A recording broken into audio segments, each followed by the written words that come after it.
अपना चुनाव लड़ें, पर हम लोगों को बदनाम करके नहीं। मैं डीएसपी साहब से यही कहने आई। बोलते हैं कि न्यायालय क्या करेगा, न्यायालय के बाद मैं करूँगा जो करना होगा। ऐसी ये बातें बोलते हैं। न्यायालय से भी अपने आप को ऊपर समझते हैं, आरोप लगाते ही रहते हैं।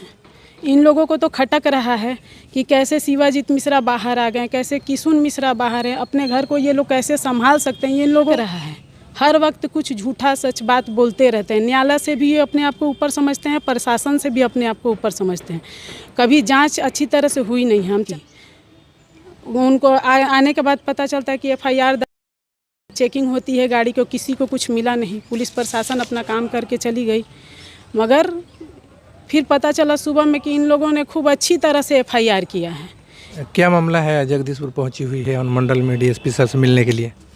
मैं डीएसपी साहब के यहाँ इसलिए आई थी कि कल मेरे ससुर और मेरे देवर तिलक में गए हुए थे। वहाँ पे जाने के बाद राकेश ओझा ने क्या किया, झूठा FIR दर्ज करवाया है मेरे ससुर और मेरे देवर के खिलाफ़। इसीलिए मैं जगदीशपुर आई थी डीएसपी साहब के पास कि मैं उनसे न्याय के गुहार लगा सकूं।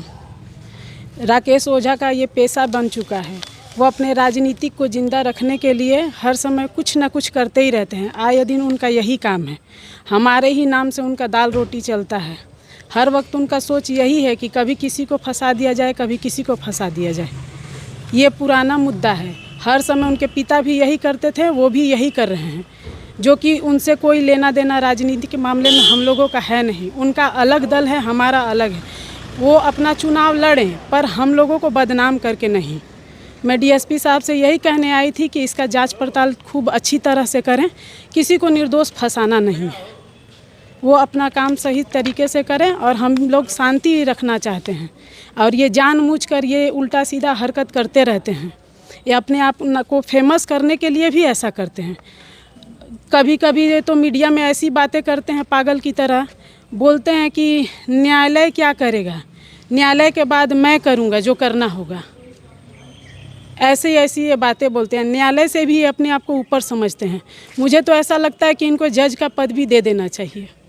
राकेश ओझा के द्वारा आरोप लगाया गया था कि गाड़ी के देखकर फायरिंग की गई। तो इस संबंध में आप यहाँ मिलने आई थी? हाँ, इसी मामले में बहुत हो चुका है। ये लोग हर समय कुछ ना कुछ झूठा आरोप लगाते ही रहते हैं।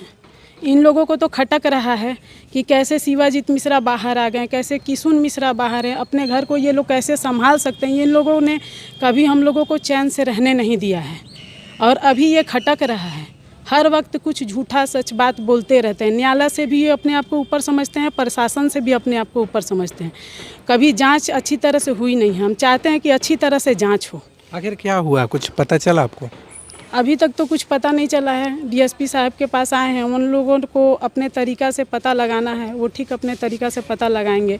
मगर ये जितना आरोप है सरासर झूठ है, एकदम झूठ है, सफ़ेद झूठ बोलते हैं। वो कहा जा रहा है कि जो निजी कार्यक्रम है वहाँ पे ये गए थे, क्या आपके परिवार से भी वहाँ पे लोग गए थे? हमारे परिवार को निमंत्रण था वहाँ। हम लोगों के यहाँ कार्ड भी है। हाँ, पता भी नहीं था कि वो लोग गए हैं, नहीं तो हमारे परिवार वहाँ जाते ही नहीं। जाने के बाद उन लोगों ने देखा कि ये लोग भी आए हैं।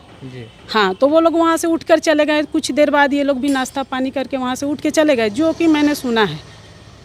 और ये लोग को घर आने का बाद तुरंत 5 मिनट बाद हमारे दरवाजे पे पुलिस प्रशासन आती है। 5 पुलिस आती है और हमारे गाड़ी तो अभी बाहर में ही थी। उनको आने के बाद पता चलता है कि FIR दर्ज किया गया है, चेकिंग होती है गाड़ी को, किसी को कुछ मिला नहीं। पुलिस प्रशासन अपना काम करके चली गई, मगर फिर पता चला सुबह में कि इन लोगों ने खूब अच्छी तरह से FIR किया है। इसके लिए हमें ये कदम उठाना पड़ा। तो अभी डीएसपी साहब के द्वारा क्या कहा गया, क्या बातें हुई? उन्होंने बताया कि ठीक है, इसको अच्छी तरह से जांच किया जाएगा। जांच करने के बाद जो होता है देखते हैं। हम लोगों का भी मांग है, हम लोग को न्याय चाहिए। देखें, क्योंकि बार बार मेरे परिवार को ऐसे ही बर्बाद किया जाता है। बार बार, एक बार नहीं, हर एक बार ऐसा होता है। कभी तो अच्छी तरह से जांच हो जाए, मेरा भी यही मांग है। इस संगीता देवी, ब्लॉक प्रमुख साहब।